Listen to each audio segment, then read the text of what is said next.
Ashley, and you're watching The Disease Show, sponsored by MNT Productions. On today's segment of The Disease Show, we're going to be talking about hepatobiliary disease. Hepatobiliary diseases affect the liver and biliary tract.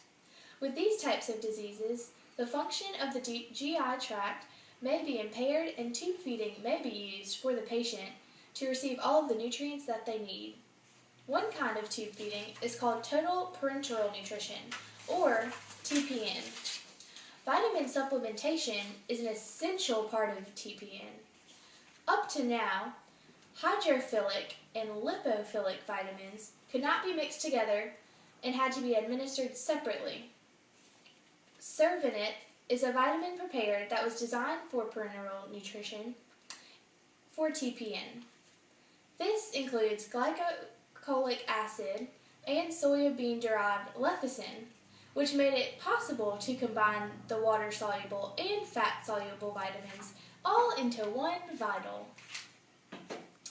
In animals, a slight elevation of liver enzymes and other reversible toxic effects were observed after administering high doses of the GCA and lecithin. An increase of GCA in serum was observed without further side effects. What do you think about that, Mr. Bear? Yeah, I don't think that would be fun either. Toxic side effects. Little is known about possible adverse effects of repeated administration of the bile acids, such as the GCA in humans. Patients with hepatobiliary disease were thought to be particularly at risk for this. A randomized controlled clinical trial was done on patients that were receiving TPN and that had hepatobiliary disease.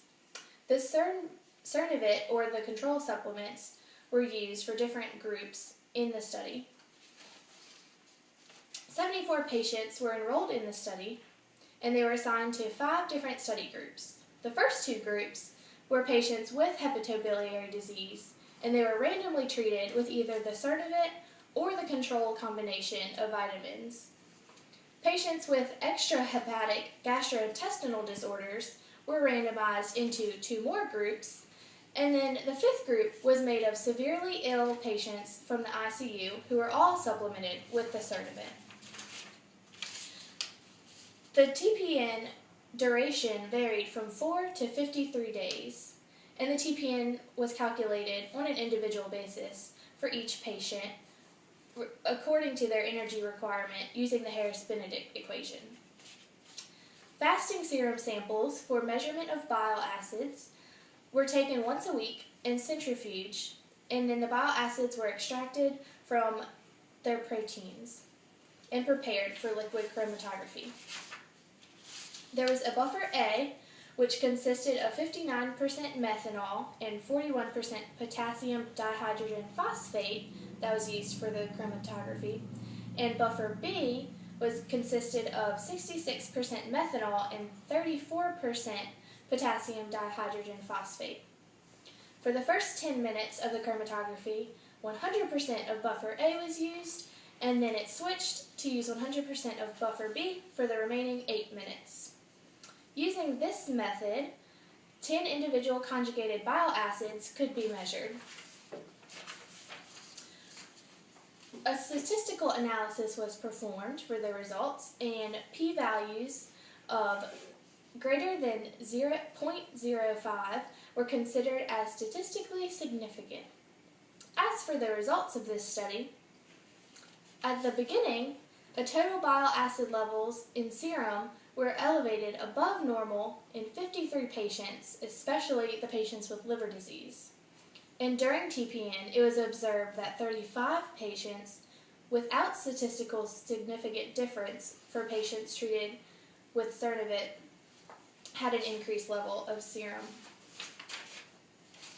The serum levels of GCA were initially elevated in 64 patients, mainly in those with liver disease, and during TPN an increase of the GCA was observed more frequently in patients receiving the Cernovit than the control group.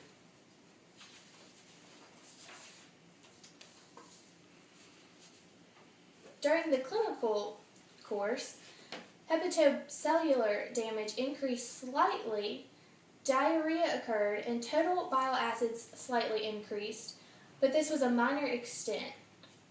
After switching the vitamin supplement to the control supplement, all parameters normalized within 3 days. No serious adverse events were noted during the study.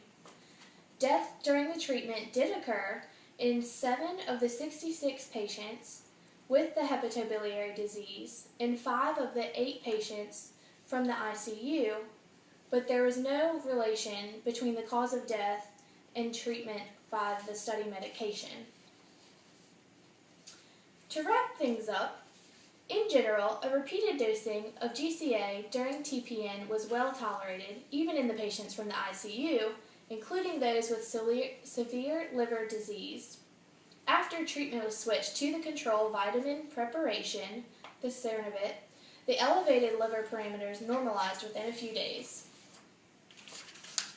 And in conclusion, this study demonstrated that the repeated pharmacological use of mixed micelles formed by GCA and lecithin to combine hydrophilic and lipophilic vitamins in one vital seems to be safe even in very ill patients with advanced liver disease. Thank you for watching the Disease Show with us today, and we hope to see you next time.